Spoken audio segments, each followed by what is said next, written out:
Anyone who's like, I know where it's going, that person is still right, doesn't know what they're talking about, or they're lying to you. And anyone who also says like, I'm not worried at all, I'm also like very suspicious of that person as well. It's trying to figure out what's our role in it. And so we've got developers trying to figure out what their role is. We've got evangelists trying to figure out what the role is. We've got pastors trying to figure out what AI's role is. Pastors are using AI to help them write their sermon. It might just change scripture. It might, you got to know your word really well to be able to vet it, really vet the word, make sure that it's okay. Almost by definition, that people group doesn't actually have a lot of data online, and thus there's not a lot of data for the AI to work off of. So we've got people in our own ministry that like abhor AI, and then we've got people that are using it every day. AI for missions was quite a narrow conversation when we began. And at the end of the year and a half, it was like, this is an almost pointless question. Is that what I want a human life to look like? And so I think as Christians, we have something to say about what a meaningful human life actually looks like. And so I think that's where we have something unique to say in this conversation in AI. I mean, I can think about my work, and the art that I can create is eroding because I'm giving a little bit more. And it's like, I used to be able to say this really clearly, and now I can't because I'm so used to something else saying it for me. Hey, welcome back to the Jesus Magnet podcast. I'm your host, Joel, and today we have Keegan West on the show. He is with Create International, and he's based here in Chiang Mai. So it's great to have you here, Keegan. Do you want to share with our audience what is Create International? That's kind of sort of in a nutshell, we're able to grasp what we're going to be talking about. Sure. So Create International believes that every person should have the opportunity to hear a clearly understood gospel presentation. So we think that no matter where you are in the world, no matter what people group you're part of, or no matter what language you speak, you should be able to hear a gospel that is clearly understood, that you understand what that means in your own heart language within the context of your own worldview, and you should be able to hear what Christ said on the cross for you. And that is not the reality for most people around the world. And so we create digital media, evangelistic media, mobilization media, in order to see that Great Commission be completed around the world. That word mobilization, I've heard that a lot being here in Chiang Mai. But prior to coming and working with missionaries, it was quite a foreign word for me. Okay. So what does mobilization mean in the sense of gospel and that sort of stuff? Within that context, mobilization just means seeing the existing body of Christ mobilized into missions to some degree. I think within our context specifically in Create, we're interested in people going where the church is not. The church still sends 97% of its missionaries to Christian nations. It sends about 3% to those that don't have access to the gospel. It sends about 1% of its finances to places that don't have the gospel. Wow, that's a scary stat. And so when we talk about mobilizing, to be fair, we're a little biased. What we really want to see is we want to see people mobilized to where the church is not, to about the 40% of people that don't have any access to the gospel. Yeah. I mean, that's one of the main things Jesus asked us to do, is to preach the gospel to all creation, right? Like everywhere. I love that. And we finally, out of all of history, have the ability to preach the gospel everywhere, almost, through online. And you guys do a huge amount of online stuff. Yeah. And do you want to share like a little bit about kind of what you guys do for like just here in Chiang Mai, what different pieces of your team are doing? Because it's really fascinating. Especially you mentioned to me a few weeks ago, gaming. You guys this is true. Got a game. Like that's epic. Okay. And so unique and like absolutely didn't exist 20 years ago. However many years ago, yeah. I think it's good to note that like Create develops the resources. So we're really in the producing kind of space, right? We're creating films and animation, children's resources, hopefully games in the future that really give opportunity or explicitly give gospel presentations, or at least give opportunity for gospel conversations. With regards to game dev, like here in Chiang Mai, we have a few things going on, but one of them is developing a new team that is creating games, both physical and digital.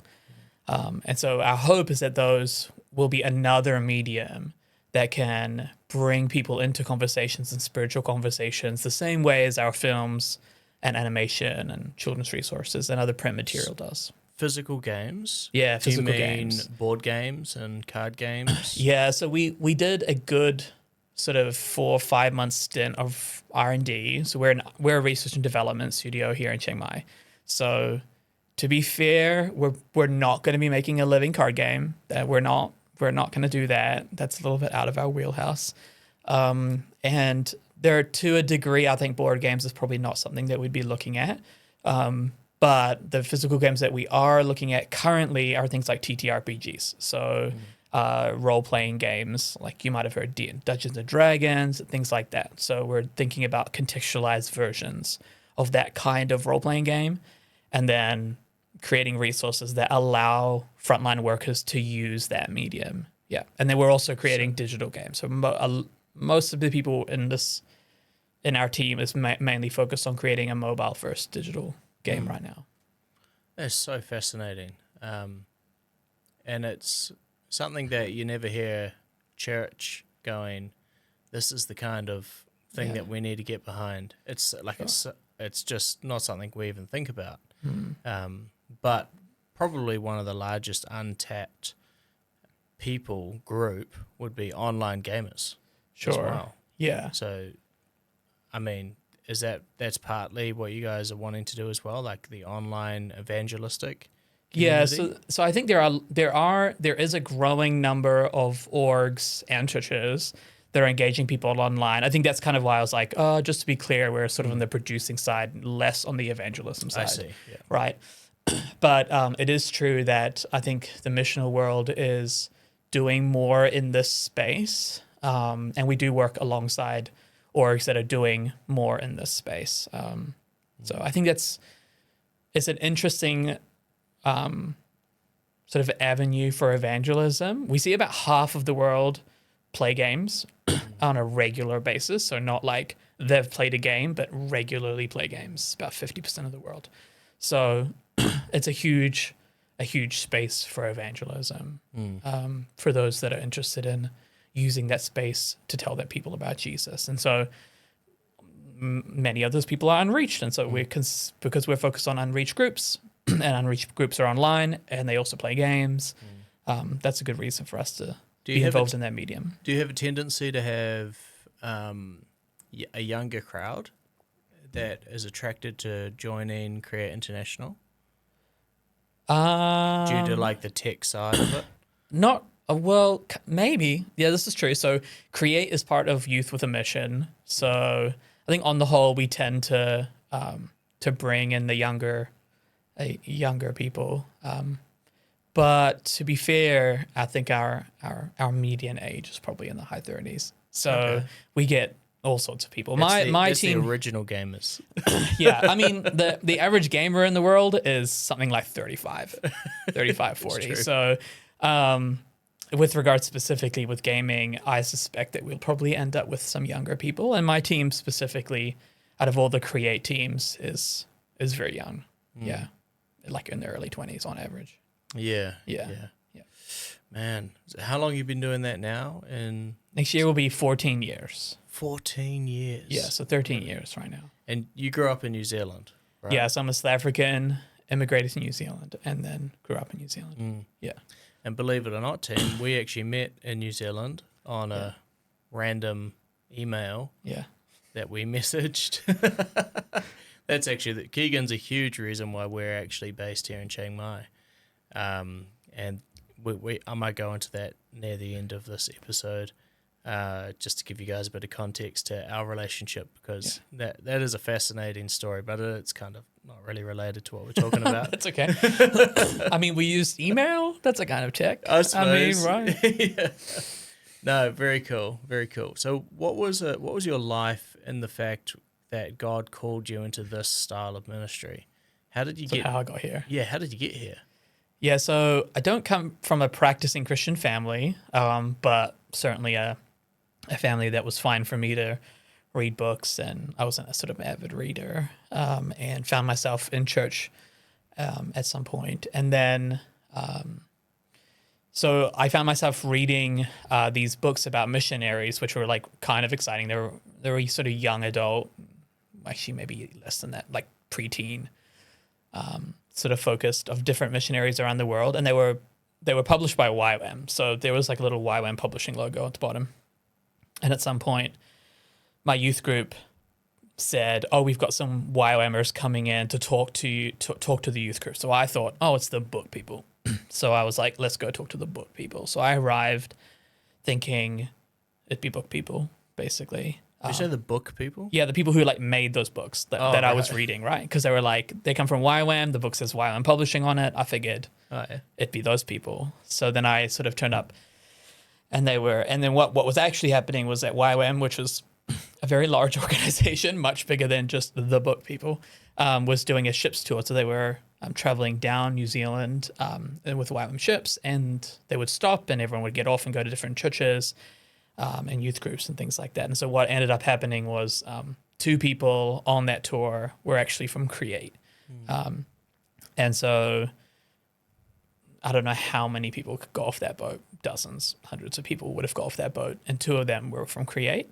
And they would have gone into 100 different churches in Wellington, and those 2 came to my youth group that day.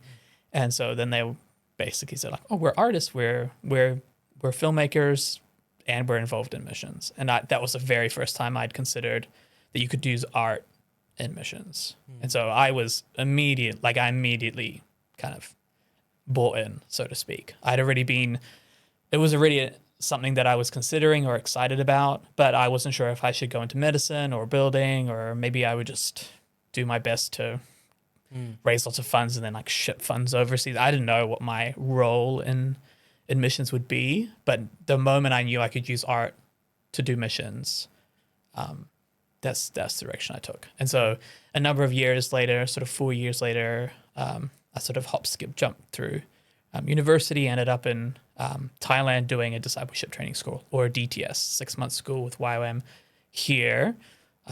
I was very reticent to do a DTS, if I'm going to be honest. I'd already done studies in 3D animation, and I was like, do I really have to do this to join the ministry? And they were like, yep. And I was like, are you sure? I'm like, yep. I'm like, okay. So I figured, okay, if I have to do a DTS, I might as well do a Create DTS, because there are hundreds of DTSs around the world. And so I did the one here, and I haven't left since doing that DTS. Wow. Yeah. Wow. Yeah. Now, DTS, that's a discipleship training school. Yeah. And that's all around the world. Yeah. Anyone that wants to do kind of dip your toes into missions for more than just a short month, sort of 2 2 months. weeks. You can go for full 5 or 6 months. Correct. Yeah. So, I mean, short-term missions goes anywhere. Like I've got an intern right now that's here for 2 weeks, right? So anything from a week or 2 to however long, But Youth with Mission has sort of its entry-level school, which is 6 months, or 5. It's really 5 months to 6 months. It depends on the length of the training. So it's 12 weeks of lecture phase, or like sort of learning, study kind of thing, and then another 10 to 11 to 12 weeks of outreach. And that can go, like, just because you went to Chiang Mai to do your DTS didn't mean your outreach was in Chiang Mai. No, in fact, most DTSs will have their outreach somewhere else, and most DTSs will have their maybe I can't speak for most, but a large amount of DTSs will have their outreaches outside of even just that country, so they'll actually travel. That's actually quite cool. The whole thought of that, because you can travel to another country to study, and then you do the outreach at one or two other countries. So quite a bit of travel, and like just to do a DTS. So if you're into travel and you want to get to know God, very good option. Very good option. I think there are definitely ways to do it, like locally. I mean, as a New Zealander, I could have done it in New Zealand. I don't think any of the New Zealand DTSs have inside New Zealand outreaches, to be fair. But like here in Thailand, you can do one in Thailand and then the outreach is in Thailand, and that's perfectly fine. But yes, I happened to go to Myanmar for my outreach, which is just next door to Thailand. So it's not like that far away. Yeah. Well, did you find that doing that prerequisite school was hugely beneficial now that you look back? Or were you like, I probably could have done without it?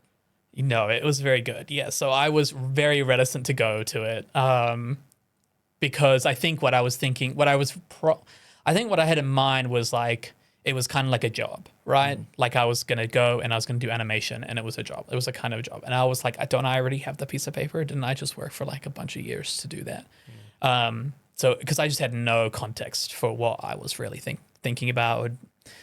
And so, no, yes, after the fact, I had a really good DTS experience. I'd say most people have really good DTS experiences. It can be it can be hard. It can be difficult. It's obviously highly reliant on your DTS leaders and the experiences that you have during that time. But mine was great.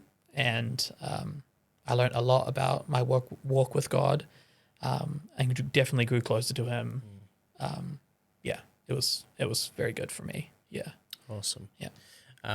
Coming back to your work with Create International. Yeah. You've got these different people groups that your job is to convey the gospel to them. And however language or pictorial language, Sure. however you wanted to do that. Have you found that, like, if you were to reach the Thai people, there's a totally different style of artwork that you have to work with than working with a normal Westerner? I just think of like Hello Kitty, you know, like it's a style that Japan has, and it's not found anywhere else, and people use that style of drawing to reach that people group. Yeah. Is that something that you guys like think about when you're doing your work? Yeah, so Create is well known for its level of we call it contextualization, right? So it's the kinds of changes that we apply to the medium to make it more relevant to the group itself, right? And that level, like you could do any sorts of level of contextualization completely outside of missions, right? If you're reaching out to young people in Paris, that's really different than some old people in Texas, right? Like you're going to make things differently for those two groups of people. And the moment that we think of that in the realm of like advertising, we're like, of course. And then we're like, okay, gospel. And they're like, and then suddenly it's like, sometimes we forget that. So it's kind of like gospel advertising. To some degree, I mean, I guess the main point just being like, you change how you say the message. Not the message doesn't change, right? Yes. But how you actually say the message changes depending on who you're talking to. Right. And so if I'm talking to like a Thai, that's really different than talking to someone from Japan. And that's really different from talking to someone in sort of North India, right? Let alone South India, let alone Northeast India. Like it's just, no matter where you're going to go, that message is, the way that you say that message is going to change. So so when it comes to art, that would also apply for art. So if we're making a film, we're going to be making it with local people, local actors speaking their local language. We're going to film it in that area. We're not going to film it somewhere else and sort of green screen it. We're going to go there. And so we're actually filming it there with the people, by the people. So that way it's the people that will then use the material to reach their own people. And that's what's really, really important. That's what's going to get you the kind of relevancy that's needed to hit sort of the kind of heart change that we want to see with the global church. Yeah. Are you working with like big films that are an hour 20 long, or are they more short films that are 15 minutes, 10 minutes? Yeah, so we run the gamut. I think we used to make films a little longer when sort of so the ministry is old enough that the first types of media that we would create would be like slides.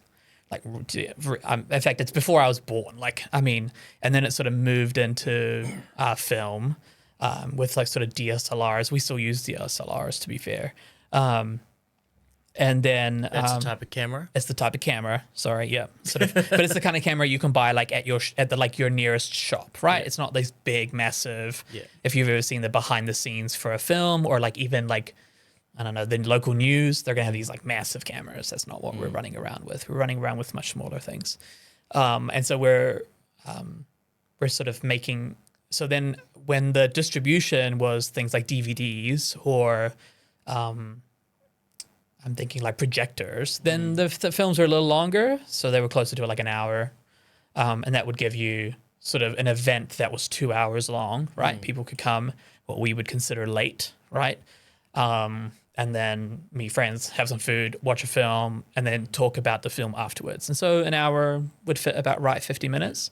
Then it got shorter to 40 minutes. And now I think most of our films sit around the 20-minute mark. And that allows for a 45-minute or an hour long get together, right? So if you're having a small group or you're having a study of some kind and it's about an hour long, that makes a 20-minute film much more accessible than, well, the film's an hour, so we'll have to get there early or things like that. I can just relate to that from my own experience with Netflix. Sure. You know, you scroll through an endless selection of media content. Right. And I tell you what, I almost never click on the tab that says movies. Right. It's too long. It's too much of an investment. Yeah. Ironically, You'll probably spend that amount anyway. Because you're right. like, I'll just watch one more episode. That's right. Ironically, I'll watch 3 hour long. Yeah, but it 1 doesn't hour long. feel like that investment. That's right. Exactly. You can stop, and then you feel like you've got those options to opt out of the next episode. Right. Which you feel like you're fully committed with a movie. You're not actually, but I think in watching movies and TV films, TV shows grow over the years. Like Game of Thrones has a huge amount of money poured into a TV show that we never grew up with. Like that's it's new. just different. Yeah. And you're talking like they could be movies. They could be major. Well, actually, it would be a lot of movies. It'd be like 30 movies. It would be what are they called with the Star Wars sagas? That would be sagas, even more than that. Like whole universes. And the amount of money that they put into TV shows now, I never thought that would happen. I thought movies would get bigger and bigger. Yeah. But it's not. It's TV shows getting bigger and bigger. And shorter form content getting more precise and more energy focused and getting like a really good 10 minutes, really good 20 minutes. Yeah. And that's what, because you're fighting like attention spans. Fighting attention spans. Yeah. Cell phones, endless amount of notifications. Yeah. So we just like you gotta work with unfortunately our tiny attention spans these days. Your TV shows, you said, your films 20-minute long. Usually. Yeah. How long does a 20-minute film take to create? So that's probably like 12 on-set days. And then it could the amount of time it takes for the full thing ranges quite drastically. But I would say maybe 9 months to a year. You're kidding. Yeah. For 20 minutes. Sick. For about 20 minutes, yeah. And that includes a lot of pre-production on our end because we're very invested in making sure that it is contextual. So we're working with on-field partners, cultural advisors, translators. We're making sure that the script is really well done beforehand. And then even when we get there, there are still changes that still need to be made. And many of the people groups that we work with, maybe most, the idea of like correction overseas like is very awkward. And so it is not uncommon to get somewhere and for them to be like, oh, you're here. Now we can actually tell you what needs to change. So there are some changes that will need to happen at that point as well. And then everything from actors not turning up or getting sick or anything. And then all sorts of changes. So it really, really depends. And then you're looking at sort of 2 to 3 months of editing if all goes well. Yeah. So, but our media teams will have a few going at any given time. Yeah. Oh, I see. Right. Yeah, yeah. So they might be in pre-production on one while they're editing another. So they're sort of overlapped. And then it's a less so for animation. There's a little less overlap with animation, just given our current team sizes. But in theory, there can be still the same level of overlap. So you're still doing pre-production at the same as post-production. Yeah. I remember talking to one of your volunteers, and she said she used to do a little bit of work with the Bible Project. So when you're talking about animation, Yeah. that's the kind of stuff that you guys do as well? Yes and no. So yes, it's true that we also helped make. We worked with OMF to see the Bible Project happen here. So OMF was kind of like the person that we kind of worked alongside, and then myself and a few other Thai artists were the ones that actually animated and translated the film, the series. And so we worked on that for 5 or 6 years. Most of the Bible Project is now in Thai. We're not doing that right now, but that's sort of what. And then Bu, who came through Create, started off there. So initially it was just me, and then the Bible Project kind of they sort of switched it up a little bit. Initially they were saying just do whatever you want because it's kind of free. You're volunteers, just do whatever. But then they were like, we kind of want these specific films done. So we said, okay, if you want the specific films done, then we'd like locals to come in and be able to pay them and things like that. So that's actually how Bu started. Bu's a volunteer now, full-time with YOM. So we've done that in the past, but the most of the animation that we do it's just like our films. So they're evangelistic in nature. They're telling people about Jesus. And then they're contextualized for the unreached people group that it's aimed for. So it's within their local art style, whether sort of historical or current, some modern day style, or some combination of the above. Yeah. Wow, man. So you're working alongside, like it's not just Create International, you're working alongside a whole lot of other digital missionaries. Like you said, the Bible Project and all that sort of stuff. I think the Bible Project is an exception. Most of the people so most of the people that we do get to work with a lot of orgs, but I don't know if necessarily they're artists or digital workers. I think for the most part, we're working with those that are on the front lines. We're working with people who are there on the field doing sort of quote unquote standard missionary work, church planting, disciple making movements, that sort of thing. And then they're looking for resources for their people group, usually because there are none. And so they'll find us, or we will find them. Or we have a list of people groups that we want to make films for. And so we'll find someone who's working in that group and say, okay, we want to make a film, we want to make an animation, we want to make a book. How can we work alongside you to do that? So no, normally we're working with, I really, hesitate the word, but the kind of normal missionary, your frontline worker. Okay. Yeah. Oh, that's interesting though. Yeah. Yeah.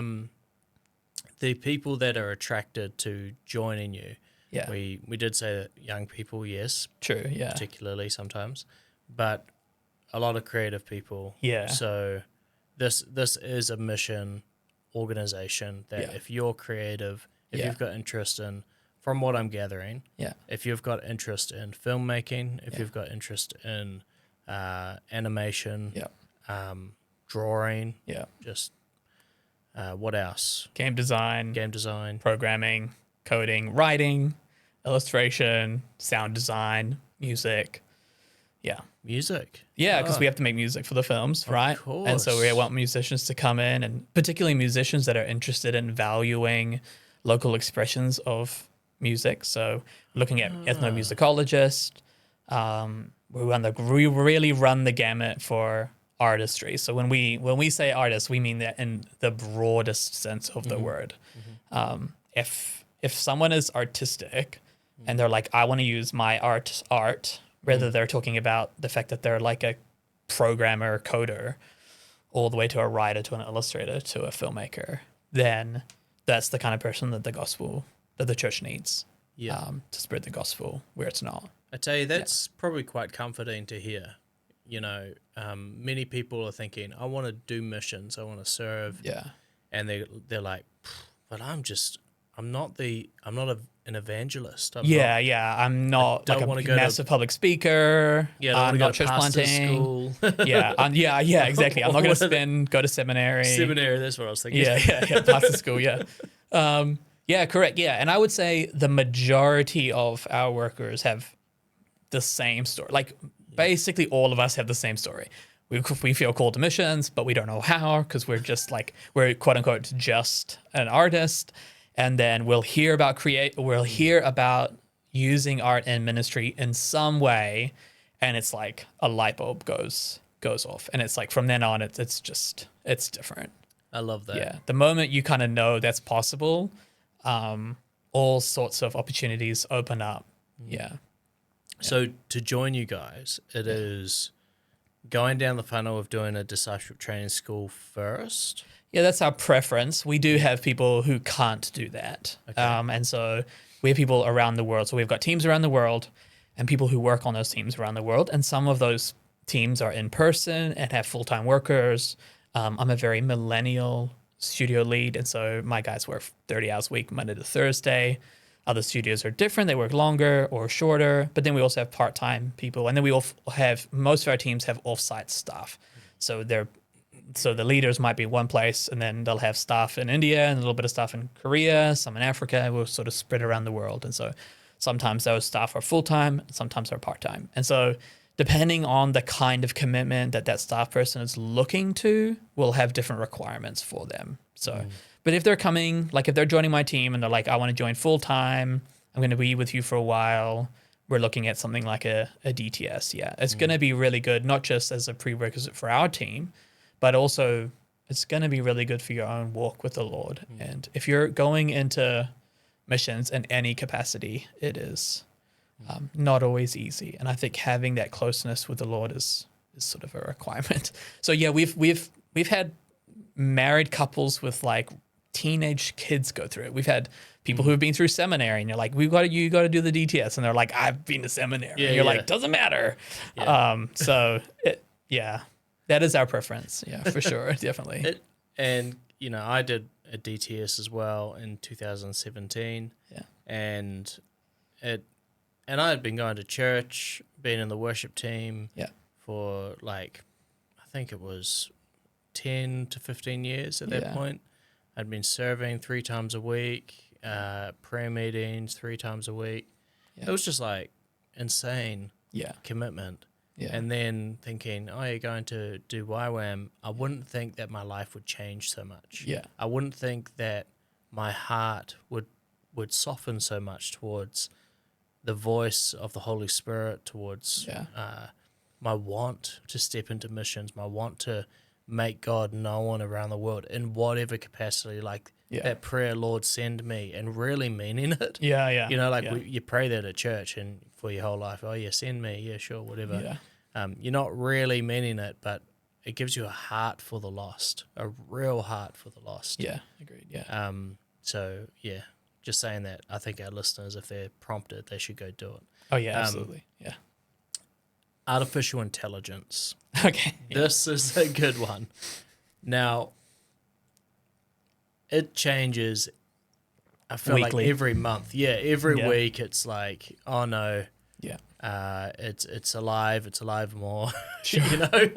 It's gotten to this point where it's pretty hard to predict the next couple of years how artificial intelligence is going to totally recreate the digital space. Sure. How has that the topic of artificial intelligence changed the trajectory of what you guys are going to be doing? Sure. For example, animation. Yeah. Type into artificial intelligence now, it codes the whole thing for you. Yeah. Like, is it just speeding up the gospel, or is it something you're worried about? Sure. In any capacity, I don't know. I think anyone who, if there's anyone who's like, I know where it's going, like that person is still like doesn't know what they're talking about, or they're lying to you. And anyone who also says like I'm not worried at all, I'm also like very suspicious of that person as well. Maybe you'll have someone later that does that. My bad. I think that so we're in a kind of a strange place in this because we are artists, and so we are being affected a lot by AI in ways that might be different from other people. The amount of shift, like it's still affecting other sort of parts of the world, spheres of society. It's what sometimes YWAM likes to call it. but I think artists are definitely being affected, and so that means us too. And so there is sort of this tension where AI can make us more efficient. It can speed some things up, but I think to some degree at great cost. And so the tension then becomes, as I would want to say happens a lot in art, there's becomes a sort of tension of do you sort of is like efficiency more important than maybe artistry, for lack of a better word, or like the human nature, the human element when it comes to actual development of art and what it actually means to create something. And so there's real conversations there. The missions world at large is wrestling with AI, as with most parts of society right now, and it's trying to figure out what's our role in it. And so we've got developers trying to figure out what their role is. We've got evangelists trying to figure out what the role is. We've got pastors trying to figure out what AI's role is. Do you have to watch how you use it? For example, many pastors are using AI to help them write their sermons. Right. And it might just change scripture. It might, you got to know your word really well to be able to vet it, vet the work, make sure that it's okay. Yeah.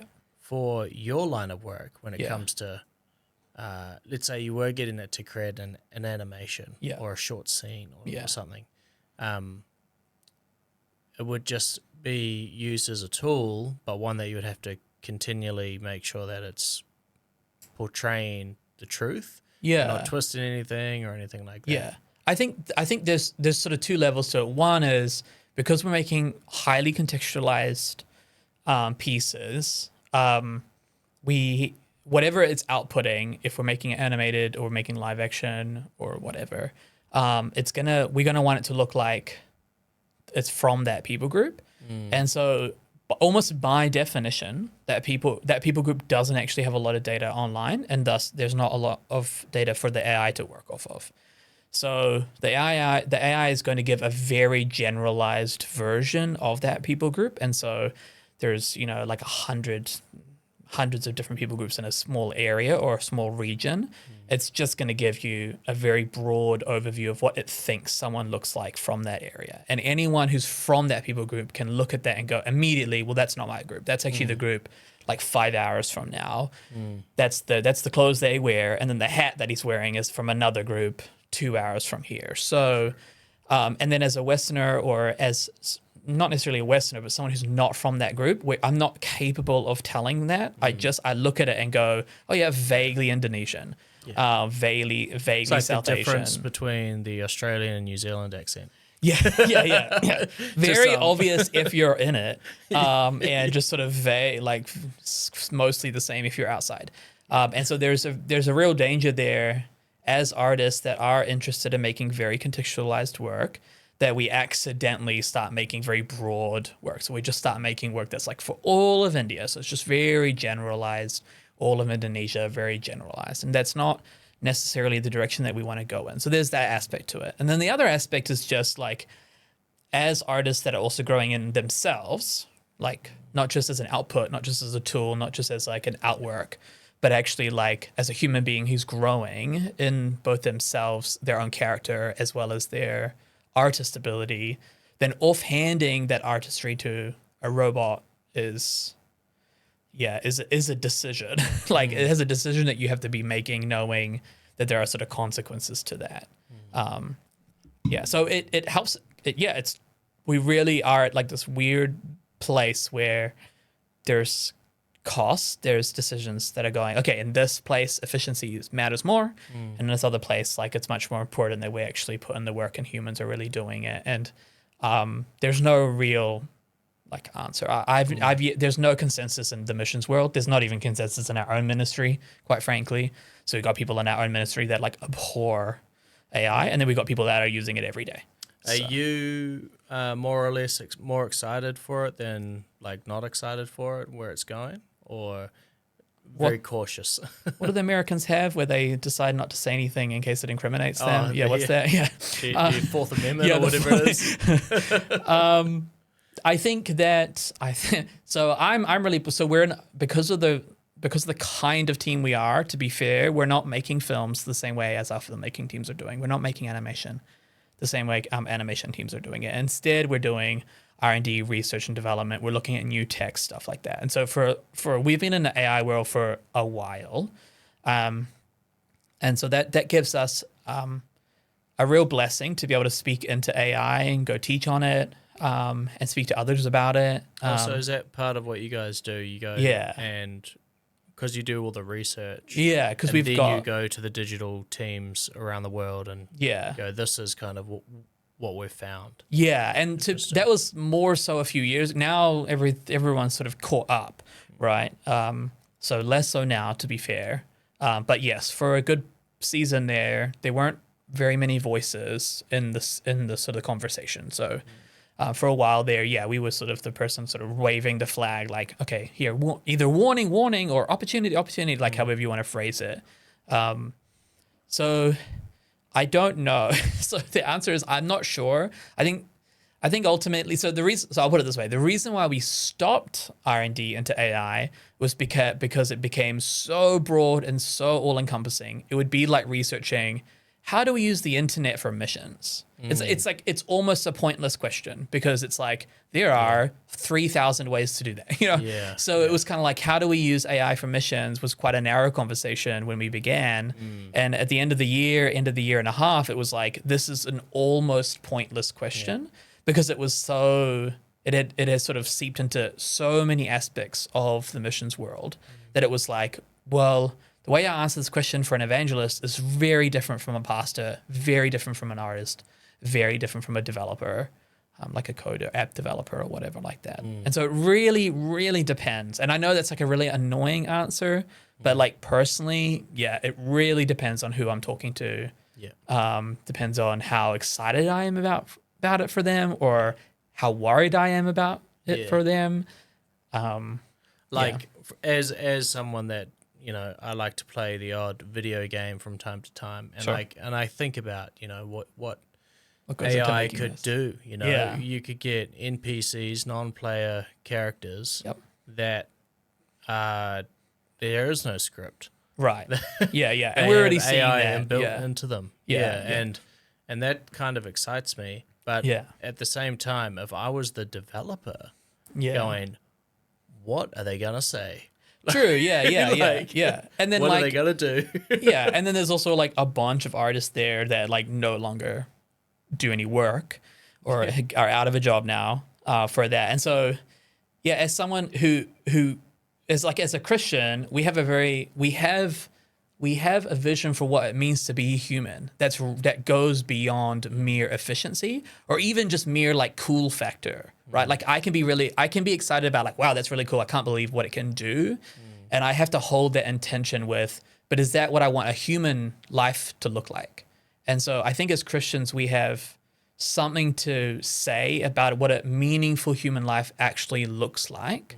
And so I think that's where we have something unique to say in this conversation in AI. I mean, as of recording, the Pope's encyclical came out like 3 weeks ago or whatever. You should read it. It's super massive though. Maybe ask a smart person in your community to read it and then give it to you. But if you can read, you should just read it. And it's really wonderful, and it's all about sort of new tech and how new technology and AI is intersecting with what it means to be human, and not just how it makes certain jobs easier or more effective or more efficient. And it isn't even about the fact that we're losing tens and tens of thousands of jobs, hundreds of thousands of jobs. It's not even about that. It's just, is this the kind of humanity that we want to see? And so I think as a Christian user of AI, like I'm not I use AI, so I'm not like, but I do have to hold that intention of like, okay, but what is it actually doing to my home, my planet? What is it doing to my fellow human being? And then what is it doing it to me as well? Like, I think especially as an artist who can already, after just a few years, can already feel the sharpness of my work like erode. Like I'm getting dull. The work that I'm doing and the way I can think about my work and the art that I can create is eroding because I'm giving a little bit more, and it's like I used to be able to say this really clearly, and now I can't because I'm so used to something else saying it for me. Yeah, I find it's replacing our brain. In some ways, like, and they're really small ways, they're really silly ways, right? Like for instance, like I definitely don't care at all about spelling now. It's just like it doesn't matter at all to me because my thumbs can just go vaguely close enough to the word, and the computer's like, I know what you're trying to spell, Yeah. And then it's just like one day I'll pick up a pencil and be like, wow, I really suck at this now. Like I'm really like, so, and that's a silly example, but I think that those small examples sort of extrapolate out, and it's really hard to see that until you're sort of gone through it. I think of like conversations around technology, the internet, iPads, getting into schools, It's, you have all this conversation up front, and then it's sort of some grumbling, some mumbling throughout the process, and at the end, it's still like, was that good? And we just don't know, and we won't, and quite frankly, we won't know for a long time. And so I think Christians have something really unique to say about that goes beyond just the job market and how fast I can put out like an animated piece. Yeah, and just to be clear, like we've got a lot of groups to get through. Like I said, 40% of the world lives in unreached people groups. There's a lot of work to do. It's very easy to choose efficiency right now. Yeah. Yeah. Man, that's so interesting. Yeah, because you're right. AI can't. There's a lot that it can do really, really well. Yeah. But particularly with what you're doing, how you have to go to this tribe or people group that's way up in the wops that nobody knows where they are. Yeah. They might be long neck people, very distinctive look. But AI might have never captured that. Right. And they've got nothing to go after, and that's where it will distort and get messy. So, and we also work with frontline workers, and so like that's not going to replace them either. So even though we do a lot online, like there's a lot of online evangelism, right? We're involved in the game space as well. We call it nerd culture ministry, right? There's a lot going on there.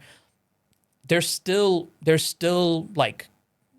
a huge need for people to be literally just telling people in person the gospel, in their heart language, and so that's not being replaced. Well, that's what I like about how your whole ministry is very much like digital filmmaking, all this sort of stuff, where you think, slot the magic of AI into that, and then all of a sudden it's super empowered. But what you're also saying is there's a huge part of our ministry which is to do with these type of people groups that AI knows nothing about, so it actually can't help. Right. And you need to be careful as a missionary not to have your brain start to die of energy because you use AI too much, that you're not effective in the places where you cannot use AI at all. Yeah, like if the internet goes off tomorrow, like the gospel still needs to be preached. Like absolutely, Jesus is like, Great Commission doesn't disappear if the internet goes down, right? And so, there's just, there's a lot going on there. yeah. But it is an exciting time. Yeah. Yeah. That's so cool. Wow, man.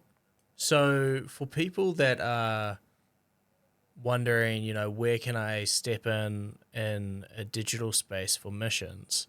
Yeah. Maybe they're still in high school, and they're praying about it. What would be a really good skill set for them to work on while they're still young, they're still at home, and they're like, I don't want to become an evangelist. Sure. Well, that's not what I feel God's asking me to do. Yeah. But I do have these interests. Yeah. What would you say with the rise of AI, how it's doing a lot for us? Yeah. What's a skill that we can get used to or build in ourselves to step into what I would say the next generation of Create International, I suppose? Sure. Okay, yeah. I think ultimately artists, missionaries, media missionaries, what do you want to call it, are still people that need very distinct skill sets, right? So I still need illustrators. I still need people to be able to draw. I still need people to be able to film and hold a camera. My robots are not actually holding cameras for me just yet. So I still need someone to like get on a plane with a camera and go somewhere and film. So I still need all of that. So all of those sort of base skills I still think exist. I think it is very easy for us to immediately jump to like the world is different, like don't even bother with those sort of quote unquote old fashioned skills that were super relevant 4 years ago, but suddenly not now. It's very easy to do that. What I would suggest is that those skills are still very much valuable. And I think part of that also is the sort of, for lack of a better word, that artistic eye is still really valuable. So even if you go through all that process and you become a cinematographer, let's say, like that's a good example. Cinematographer, that's someone who holds a camera, puts up lights, makes things look a very specific way, and wants to communicate some sort of message through the camera and the lights and the mood, etc. You go and you learn what that means. You learn what it means to push someone right up against the frame. You learn what colors mean if given in certain. You learn what kind of lighting does to people. You do all of that, and 5 years later, the AI is the one that's holding the camera, for lack of a better way of describing it, right? You still need to know everything that you just learned. You still need to know, oh, the AI did X, Y, Z, and I actually don't want it to do that. I actually want it to do something else. I actually want to communicate something different. It's like, it's given me the quote unquote perfect, the standard shot, but I don't want a standard shot. I want that strange shot that communicates tension and unsurety in the audience, right? And it hasn't given me that. It's given me golden hour perfect shot. So you still need that eye, then that's a cinematographer, but the same applies for an illustrator or an animator. An animator most of my animators can look at AI and be like, I mean, it did it, but it's not very good. And it's not even that it's not technically good. It's technically fine, but it lacks a certain amount of character. And it is quite difficult to sort of put into the AI, oh, could you be artistic, please? Like, could you be unique and different? That's just really, really hard to do. And I suspect it will continue to be hard, even though it would technically improve. And so I think all of those skills, skills happen by practicing. Those skills happen by drawing and by taking photos and by making websites and by playing sports and by doing human things. You learn and you grow and you gain skills. And I think those will still apply. Yeah. Do you think, just as a thought, do you think that you're saying that AI will still kind of be difficult to use to navigate with precision, I suppose? Yeah. Where you'd be able to communicate that with a person a lot easier than AI. Do you think that that's going to continue anyway? Because you said it will probably continue as your guess. Because the more we use AI, the less we get at communicating. That's actually a good point. You know what I mean? I'm not sure about that, but yeah, I mean that's also true as well. I mean, yes. If you're a young person, you're growing up, and it's so normal for you to talk to this tech, then one, that's not actually how you talk to humans. That's immediately a problem.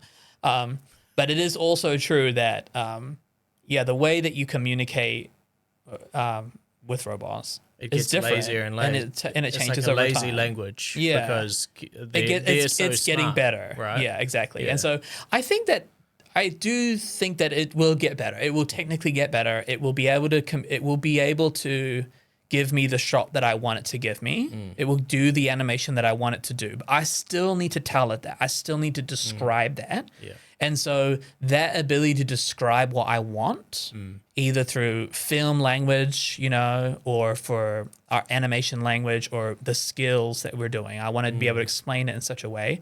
I still need to learn that. And if you want to be a good artist, I'm not even saying like, oh, to be a good artist, you have to be able to do the drawing part. I'm saying to be a good artist, you're going to need to be able to describe what's going on in your brain to something that can output it. And that applies to all artists, right? Whether you're drawing every day or whether you're someone who directs artists. Like I'm going to be honest, I can't draw at all. And it's been a while since I did animation, quite frankly. But I work with artists, so I still need to describe to them what we're hoping to get and why we're doing it, right? And so that human to human communication might turn into human to machine, but I still need to be able to communicate it. Yeah, I still need to be able to tell it, I want XYZ specifically. And I also need to have the artistry to know that I want that. Because it's not artistic to say, like, oh, I want an action film with a main hero that does the hero's journey in India. Like, that's not what an artist is, you know? So I still need to be able to make artistic decisions and come up with new and exciting and unique and novel ways of experiencing the world. And AI doesn't experience the world, so it can't do that part. That's so good. It's so interesting. Like, to recognize that as a skill set that we need to have, which is ironic because I feel like our communication has gotten worse. Yeah, it's not. As phones have come in, like we've gotten better at communicating worldwide, but person to person, our communication skills have gone downhill. Oh, absolutely. Since the invention of smartphones. Yeah. And I think with now the invention of AI, we think it's bad now. It's going to get way worse. I do think so. But your most important skill set that you're describing is the ability to communicate, even if it's not to a person. Right. Which, yeah, exactly. It's like, I think we're going to see one of the jobs that's going to come up is communication, person to person. Right. Like the teaching of how to actually talk to people. Which is crazy. Yeah. How that's just take away smartphones, take away AI, and you'll be fine. Yeah. It's the reliance of those devices that make us brain dead. Really good, man. I think what you're doing is incredible, and we'll wrap up in a second. Okay. But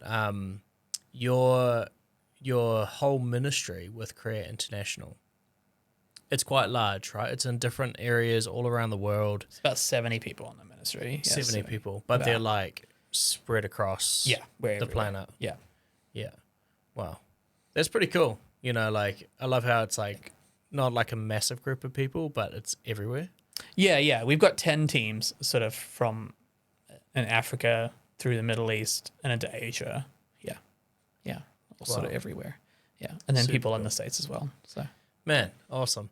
I do want to share a little bit of how we ended up getting to Thailand just for some of our listeners. I've mentioned you quite a few times. They probably haven't realized that this is the person I was mentioning. Sure. But when we were originally coming to Thailand, we were praying for some confirmation. And this happened 2 times. We prayed, Lord, if you want us to go to Thailand, make it really obvious. We email Youth with a Mission, Thailand. We didn't know anybody there. And we get this email back, and it's from this guy. I can't remember his name at the moment. Sure. It sort of slipped my mind the last year or so. But he got back to us and said, hey, Joel, love what the Jesus Magnet is and stands for. I can't talk right now. I'm currently visiting family in New Zealand, Wellington. And we happened to be in that city. Yeah. And then I said to Laura, my wife, is that a big confirmation? Because, you know, we email the other side of the planet, we get someone down the road from us. Yeah. And she goes, well, that's good. That's interesting. That's interesting, but if God can just do it again, then I'll really know it's God. Yeah. And we like, okay, so we prayed. And then a few months went by, we left Wellington, and then we ended up coming back to that city of Wellington. And then you emailed me back. It was like months later, and we happened to be in Wellington for 2 days. Yeah. And you're like, hey, Joel, I live in Chiang Mai. We work with digital stuff.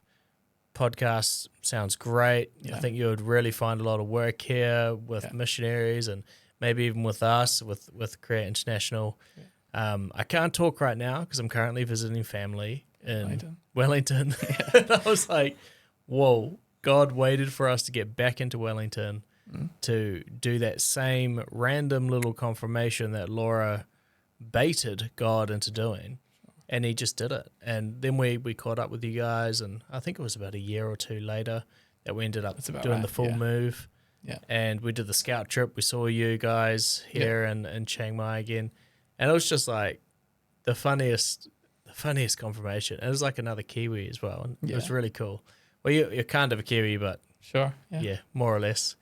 You've totally lost your accent. No, I'm messed up. Yeah. My daughter's even more confused. Well, you've married an American, right? I'm married an American. Yeah, so you've got a bit of an American slur, Yeah. a little bit of South African in there still, Yeah. and then you've lived here for 14 years, so Yeah. it doesn't help. Yeah, exactly. Yeah. So cool. With our audience, what can they pray for? Are you looking for funds that they can pray into? Can they give to the ministry? Are you looking for volunteers that people are able to partner with you? And if so, how would they do that? Yes. All of that. No, all of the above. I think most missionaries are going to answer. Well, I don't know. I think a lot of missionaries are going to say the same thing, which is pray for more workers. Yeah. There's just not nearly, even remotely enough.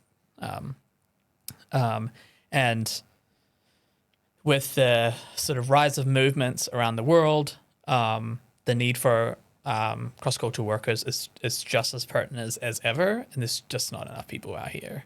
On our I guess our newsletter or whatever, it's sort of like part of the 3%, and it's like that's not the 3% of Christians who go to missions. That's the 3% of missionaries who go to the unreached, right? And it's like there's just a huge need of all kinds. So like I happen to be an artist, right? But like literally any skill set is needed on the field. So I think praying for more workers is always the right. I also think that there was like a wise dude that told us to pray for more workers. I think it's like in the Bible or something. So I think that's a big one. As a ministry, yeah, we're with global Christianity solidly in the global South now. I don't know. I don't actually know the numbers of our staff are from the global South, and our sending nations are changing over the last sort of decade or so. And so if sending nations change, that means that different countries are sending different kinds of missionaries with different funding abilities and the amount of funding around them. And so that's a huge deal right now, as particularly more coming from Southern America, and we're seeing a lot more Africans being mobilized, a lot more Asians being mobilized. They don't have the same backing as your standard Westerner, quote unquote Westerner, whether that's a European or an American or someone from New Zealand. And so I think finance is a big one. Like if you know of a missionary, they probably need some funding. So I think that's a really practical way to get involved in the Great Commission, is finding people who are actually out there on the front lines and actually supporting them. They're probably struggling a little bit. So going ahead and finding ways to actually give is really helpful. If no matter where you are, whether you're listening from Brazil or from South Africa or Tennessee or wherever you're listening in from, I think there's probably someone that you might be able to find that might need some help. So that's, I think, a good one. As a ministry as well, so that includes our workers as well. Like, we've got financial needs in our team here in Chiang Mai, as well as also internationally. I mean, I know our guys are working really, really hard, but having people that could come alongside them, both for prayer and for finances, is really helpful. So all of us are on the field as part of a team, right? We've all got people back at home that are championing us, that are praying for us, and so the more you can do that, the better. But a lot of our workers don't have that kind of backing. And so I think part of what the sort of Western church needs to start looking at is actually how do we start coming alongside Global South missionaries in real practical ways. And so we happen to have a bunch of those. So I think that's very good. So prayer definitely, and finances. Our team is currently looking at at a new location, and we are needing to fund for that. We want to have opportunity to do more training, teach people how to do some filmmaking stuff, but also opportunities to do other giftings like painting or drawing. And so we happen to be fundraising for that as well. But there's always things on the ticket. Like there's always something that's going on. I find that missionaries are very innovative, and